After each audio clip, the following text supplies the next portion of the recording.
महाराष्ट्र के पूर्व मुख्यमंत्री और विपक्ष के नेता देवेंद्र फडणवीस जी ने घोषणा की थी कि दिवाली के बाद पटाखे फोड़ेंगे। हमें लगता है कि पटाखे भीग गए और आवाज नहीं कर पाए।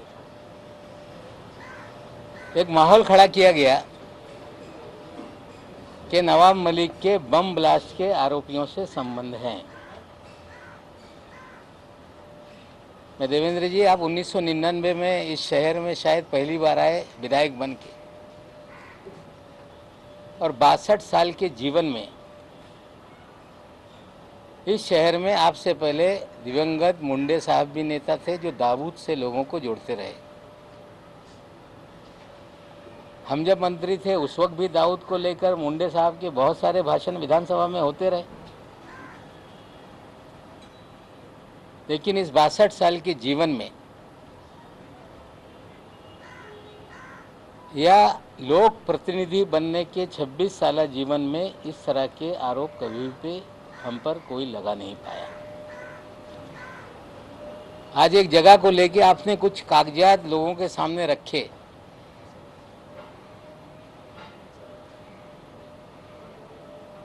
कि 1.5 लाख फुट जमीन ये कौड़ी मोल माफिया के जरिए हमने खरीदी। हमें लगता है आपके जो मुखबिर हैं, आपके जानकारी देने वाले, हमें लगता है वो कच्चे खिलाड़ी हैं। आप कहते तो मैं ही सारा कागजात आपको दे देता और भी कागजात आपको उपलब्ध करा देता, लेकिन आपने अंडरवर्ल्ड का खेल शुरू किया है। आज तो सारी चीज़ें मैं बोलूँगा नहीं, लेकिन कल सुबह 10 बजे देवेंद्र जी का अंडरवर्ल्ड का क्या खेल है इस महाराष्ट्र में, और देवेंद्र जी ने मुख्यमंत्री रहते हुए किस तरह से अंडरवर्ल्ड के जरिए पूरे शहर को हॉस्टेज बना रखा था, कल सुबह 10 बजे उसकी जानकारी देंगे। लेकिन आरोप लगाया गया कि हमने 1.5 लाख फुट जमीन खरीद ली कौड़ी मोल में। देवेंद्र जी ने कहा कि जाली किराएदार उसमें बनाए गए। आप सभी जाकर देख लें, वो 1.5 लाख फुट जमीन पर एक मदीनतुल आमान नाम की कोऑपरेटिव हाउसिंग सोसाइटी है, जो 1984 में वहाँ इमारत बनी, गोवाला कंपाउंड के नाम से जानी जाती है, जिसमें मुनीरा पटेल ने रस्सीवाला को डेवलपमेंट राइट देके वहाँ पे 140 से 150 मकान बनाकर आम लोगों को बेचे। आज भी वो सोसाइटी वहाँ पर है। उसके पीछे जो जमीन है उस पे बड़े पैमाने पे झुग्गी झोपड़ी है, और हमारा एक गोडाउन वहाँ पे है जिसकी सॉलिडस इन्वेस्टमेंट कंपनी की वो लीज पर, जो मुनीरा है उनसे वो लीज पर थी 30 साल पहले से, और आगे हमारी उसी प्रॉपर्टी में 4 दुकानें थी। आप कह रहे हो कि फेक टेनेंसी क्रिएट की गई। बहुत सारे पत्रकार होंगे, जब 1996 में शिवसेना भारतीय जनता पार्टी की सरकार थी, और हमें लगता है शायद 9 नवंबर का ही वो दिन था, और महाराष्ट्र में एक चौंकाने वाला नतीजा आया था जब नवाब मलिक शिवसेना भारतीय जनता पार्टी की सरकार में पहली बार उपचुनाव जीता था, और उस चुनाव का कार्यालय उसी गोवा वाली बिल्डिंग में था और जश्न भी वहीं मनाया गया था। 96 के आप जाकर मेरे कार्यालय के चुनाव के डॉक्यूमेंट निकाल लेंगे तो वहीं से हमने चुनाव लड़ा था। हम किराएदार वहाँ पे थे। जो मुनीरा पलम्बर है, उन्होंने वहाँ पे झोपड़पट्टी थी, मदीनतुल आमान नाम की सोसाइटी थी, और उन्होंने हमसे संपर्क किया कि हम आपके पास जो गोडाउन है उसकी ओनरशिप हम या पूरी ओनरशिप देना चाहते हैं। हमने उनसे ओनरशिप ली। उनका जो पावर ऑफ अटॉर्नी था सलीम पटेल, उससे हमने रजिस्ट्री की। वो सारे कागजात उपलब्ध हैं। किराएदार के नाते उस समय जो स्टैम्प ड्यूटी थी, जो कीमत थी, हमने अदा की। वो सरकारी दस्तावेज में उपलब्ध है। हमने मालकिन से ली। अगर वो किसी को कहती है कि ये मेरा पावर ऑफ अटॉर्नी है, उससे आप पूरा आपका जो भी व्यवहार है वो पूरा कर लो, तो हमने वो पूरा करने का काम किया। देवेंद्र जी ने बढ़ा चढ़ा के बम ब्लास्ट का उल्लेख करने का काम किया। सरदार वली खान का उल्लेख करने का काम किया। शायद देवेंद्र जी को उनके मुखबिर बता नहीं पाए कि उसी गोवाला कंपाउंड में सरदार वली खान का आज भी घर है। पिछले 70 सालों से उसी गोवाला कंपाउंड में सरदार वली खान के जो पिताजी थे, वो गोवा वाला परिवार के एक वॉचमैन की तरह वहां पर काम करते थे। और जब हमने संपत्ति गोवा वाला परिवार से ली, तो 300 मीटर पे सरदार वली खान ने अपना नाम चढ़ा लिया था। जब प्रॉपर्टी को हम रजिस्टर करने गए, ये बातें सामने आई और हमने 300 मीटर का पैसा देकर उन्होंने जो अपना राइट क्रिएट किया था वो उनसे सरेंडर करने का काम किया। आज भी वो हमारे घर के पीछे ही, 2 प्रॉपर्टी पीछे वो सारी जगह है। जो गोडाउन है वो भी वो हमारा वहाँ पर है। जो आगे इमारत है उसमें भी जो 4 दुकानें उस समय हमारी थी वो भी है, आज वहाँ पे किराए पे लगाई हुई है। जब प्रॉपर्टी ली तो आगे जो गोवा वाला बिल्डिंग है जिसमें 4 दुकानें, 8 दुकानें नीचे, 8 घर ऊपर, ये सारी संपत्ति उस समय हमारी हुई। उसमें से बाद में एक बियर बार था। मुसलमान होने के नाते समाज का दबाव होने लगा कि आपके संपत्ति में बियर बार है। वो बियर बार को भी ज़्यादा पैसा देके हमने सरेंडर करवाने का काम किया। और किसी भी तरह से कोई अंडरवर्ल्ड के दबाव में या किसी बम ब्लास्ट के आरोपी से ये प्रॉपर्टी हमने खरीदी नहीं। ये पूरी तरह से हम किराएदार थे। जो जगह की मालकिन थी वो चाह रही थी कि आप ये मालकी हक ले लो, और हमने उनसे लिया। जो खान फैमिली थी, पठान फैमिली, जो वहाँ के वॉचमैन थे, उन्होंने अपना 7/12 पे नाम चढ़वा लिया था। उसे सरेंडर करने के लिए उन्हें पैसा देने का काम किया। और ये सच्चाई को देवेंद्र जी ने राई का पर्वत बनाने की कोशिश की। जो व्यक्ति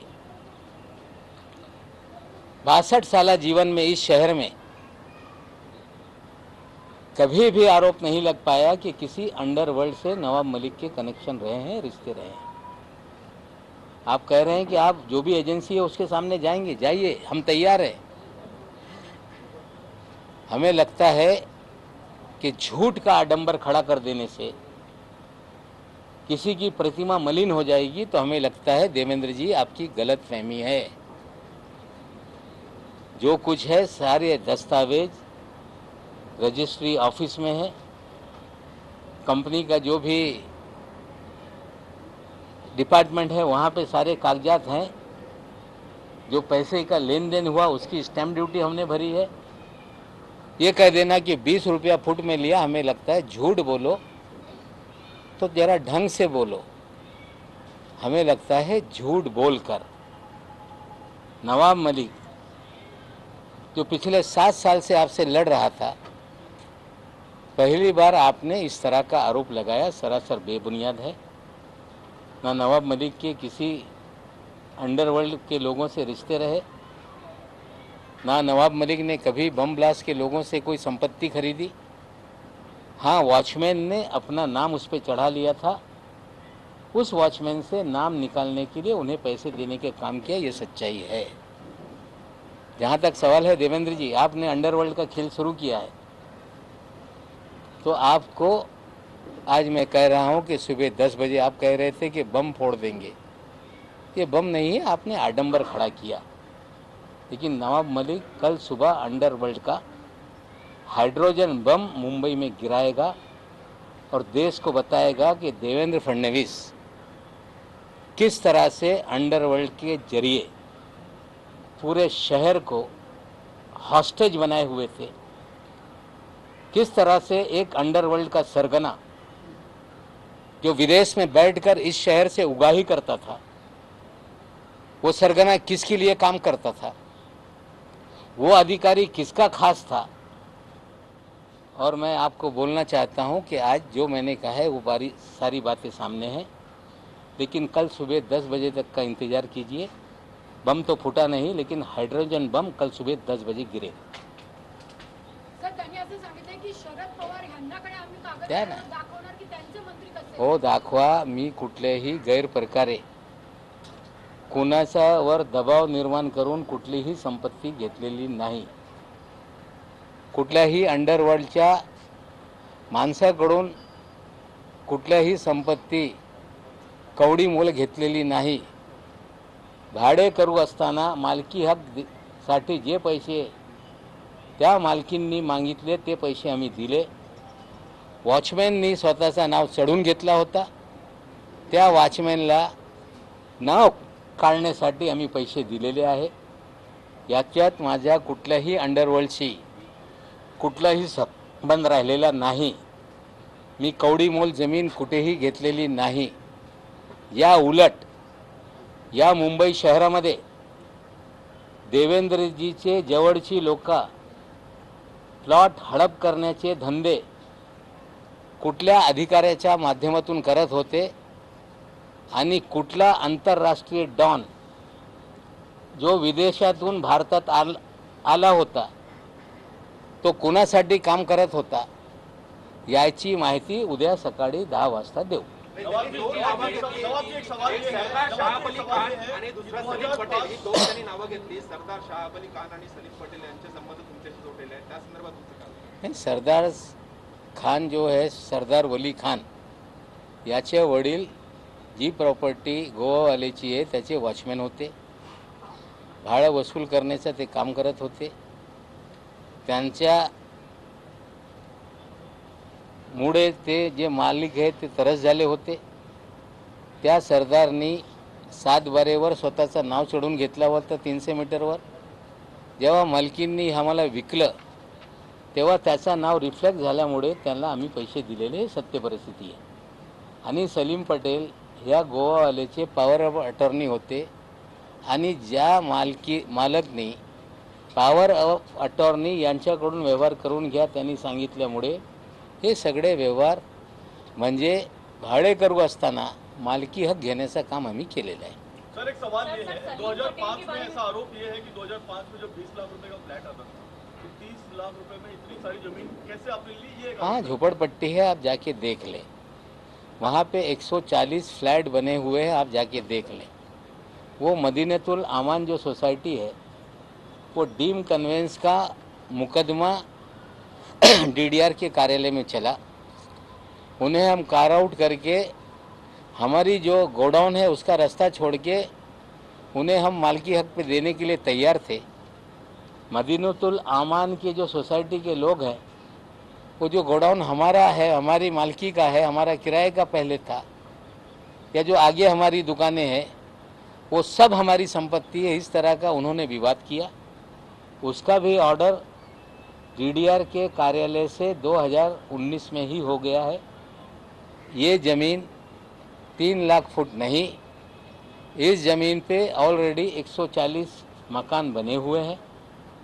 इस ज़मीन के अधिकांश हिस्से पे झुग्गी झोपड़ी में लोग रहते हैं, उसमें जो गोडाउन का पोर्शन है या आगे की एक छोटी सी 8 दुकान 8 मकान की इमारत है, उतनी ही अभी चीज़ें हैं। उसमें भी 6 दुकानें हमारे पास हैं, जो पहले से 4 दुकानें थी। बाद में एक शराब खाना हमने खाली करा के लिया। उसके बाद 2 किराएदार जो पहले मंजिले में रहते थे, उन्होंने भी टेनेंसी सरेंडर की, वो भी हम लोगों ने ली है। और पूरे ट्रांसपेरेंट तरीके से जो भी चीज़ें हमने की। लेकिन देवेंद्र जी, कोई भी नेता आप सीधे बम ब्लास्ट, दाऊद, इस तरह से नाम जोड़ के आप मेरी प्रतिमा मलिन करने का काम कर रहे हैं। आपने कल भी पहले प्रेस कॉन्फ्रेंस में आपने कहा था कि नवाब मलिक के दामाद के घर से गांजा बरामद हुआ। मेरी बिटिया आपको कल नोटिस भेज रही है। आरोप लगा के आप माफ़ी नहीं मांगते। उम्मीद करते हैं इस लड़ाई में आप माफ़ी नहीं मांगेंगे, लड़ाई जारी रखेंगे। नाही, NIA-कडे द्या किंवा CBI-कडे द्या, जे काही चौकशी आहे, कुठल्याही चौकशीला मी तयार आहे। जे आज मी बोलतो ते सगळं जे घटनाक्रम आहे ते तसंच झालेलं आहे। NIA करतील, CBI करतील। त्यांना वाटत असेल की नवाब मलिक हे घाबरणार, पण नवाब मलिक घाबरणार नाही। फडणवीस से लगाया हसीना पारकर का जो फ्रंटमैन था सलीम पटेल, उसके साथ भी संबंध जोड़ने की कोशिश। मैं हसीना पारकर को जानता नहीं, ना मैं किसी गैंगवार वाले का किसका क्या रिश्ता है मैं नहीं जानता। Salim Patel as a power of attorney जो गोवा वाले परिवार के थे, उन्होंने गोवा वाले परिवार के लोगों ने हमें उनके जरिए ही आप ये रजिस्ट्री करके लो। मालकी हक किराएदार हम पहले से थे और मालकाना हक हमने लिया है। जो एक कहानी रचने की काम की जा रही है, हमें लगता है जांच कोई भी एजेंसी कर ले, हम किसी से डरने वाले नहीं। लेकिन कल सुबह 10 बजे जो हम बताएंगे, शायद उसका इंतजार देवेंद्र जी को होना चाहिए। सर, त्यांचं म्हणणं आहे 2005 पासून तुमच्याकडे विरोध होतं, मग राष्ट्रवादीने कारवाई करणे केली, माझ्याकडे आपलं कागदपत्र आली म्हणून मी हे समोर मांडतो। नाही, असं आहे, काही त्याच्यात चूक केली नाही। सलीम पटेल ॲब्स्कॉन्डिंग किंवा ते खुखाईत गुंड आहे असे मला कुठलीही माहिती नाही। सरदार खान याचे वडील त्या ठिकाणी वॉचमॅन होते, हा स्वतः वॉचमॅन होता। त्यांनी त्या जागेवर स्वतःचा 7 बारेवर नाम चढून घेतला होता। ते सरेंडर करण्यासाठी त्यांना पैसे देऊन 300 मीटर आम्ही सरेंडर करून घेतलेलं आहे।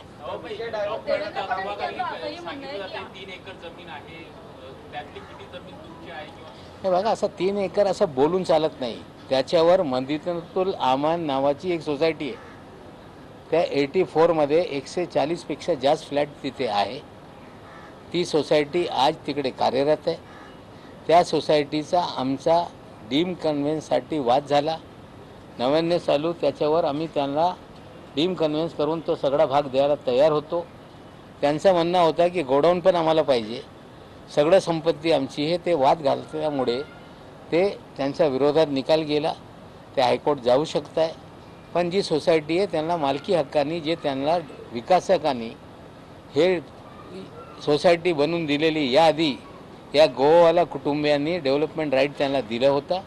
ते संपूर्ण जागा त्यांना आम्ही डीम कन्व्हेन्स देण्याची आमची तयारी पहिलेपासून होती आणि आज पण आहे। नावबाई, सलीम पटेल आणि सरदार वली खान यांचा बॉम्बस्फोटाशी संबंध याची आपल्याला कल्पना होती का? असं आहे की सरदार पटेल हे बॉम्बस्फोटचा आरोपी आहे, जगाला माहीत आहे।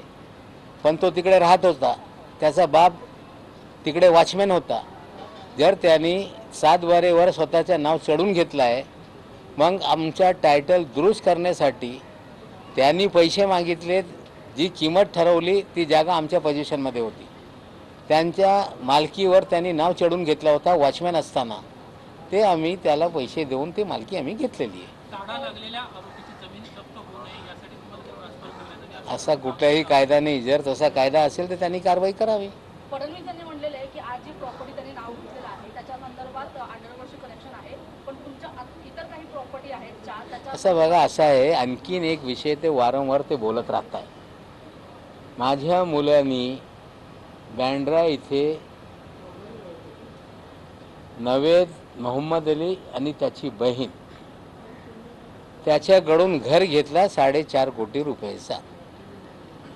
त्या काळामध्ये ही बातमी छापून आली की मोहम्मद अली खान याच्याकडून नवाब मलिकच्या मुलांनी घर खरेदी केलेलं आहे। ते घर सगळे कायदेशीर कारवाई करून ते घर आम्ही खरेदी केला, पैसे दिले, स्टॅम्प ड्युटी भरला आणि ते काही लोक सांगत होते तो आतंकवादी आहे। आता त्याच्या नवेद नावाचा पोरगा जो काँग्रेसच्या युवकांचा अध्यक्ष होता त्याची बहीण ही एक बँकमध्ये काम करत होती। त्या लोकांनी घर विकलं आणि ते घर आम्ही जेव्हा खरेदी केलेलं आहे तेव्हाच ही बातमी काही लोकांनी छापली होती। आज मी बोलू इच्छितो मोहम्मद अली खान यांचं निधन झालेलं आहे। मोहम्मद अली यांच्यावर एक मर्डरचा आरोप होता। नंतरच्या काळामध्ये त्या मर्डरमधून त्याला ॲक्विटल झाला आणि त्याच्याकडून मी काही संपत्ती खरेदी केली नाही।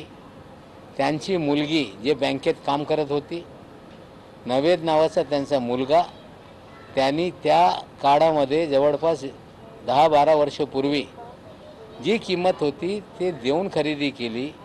त्या कुठल्याही त्याच्यावर अटॅचमेंट किंवा कुठल्याही त्याच्यावर असं काही नसताना नुसता अंडरवर्ल्डशी माझा संबंध जोडणं मला वाटते आता असंच जोडायचं असेल ते दाऊद कासकरचं घर कोकणातला हे सनातननी घेतलेलं आहे।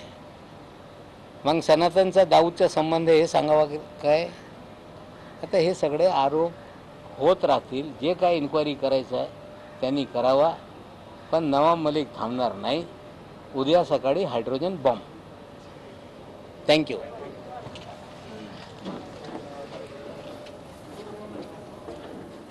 नवाब मलिक यांनी पत्रकार परिषद घेऊन सगळे जे आरोप आहेत ते खोडून काढलेले आहेत। देवेंद्र फडणवीस यांनी केलेले सगळे आरोप हे पूर्णपणे बिनबुडाचे आहेत। माझी मुलगी उद्या फडणवीसांना नोटीस पाठवणार आहे आणि ती कायदेशीर स्वरूपाची नोटीस असेल असंही म्हटलेलं आहे। फडणवीसांनी आरोप केल्यानंतर ही नोटीस पाठवली जाणार आहे असंही त्यांनी स्पष्ट केलेलं आहे। तसंच महत्त्वाच्या मुद्द्यांना सुद्धा त्यांनी हात घातलेला आहे। आजही आमची त्या ठिकाणी संपत्ती आहे जे फडणवीसांनी आरोप केलेले आहेत त्या संदर्भात त्यांनी उत्तर दिलेलं आहे। तसंच माझी मुलगी ही उद्या फडणवीसांना नोटीस पाठवेल जी कायदेशीर स्वरूपामध्ये असेल, कारण घरी गांजा असल्याचा आरोप झाला होता आणि त्यानंतर आता माझी मुलगीच त्यांना नोटीस पाठवेल असंही त्यांनी स्पष्ट केलं आहे। आणि उद्याला मी हायड्रोजन बॉम्ब फोडणार आहे कारण फडणवीसांचे सगळे फटाके हे फोडण्याआधीच भिजलेले होते असंही नवाब मलिक यांनी म्हटलेलं आहे। माझ्यावर NIA काय CBI सुद्धा लावा, कोणतीही चौकशी लावा, मी तयार आहे, मी घाबरणार नाही असंही त्यांनी म्हटलंय।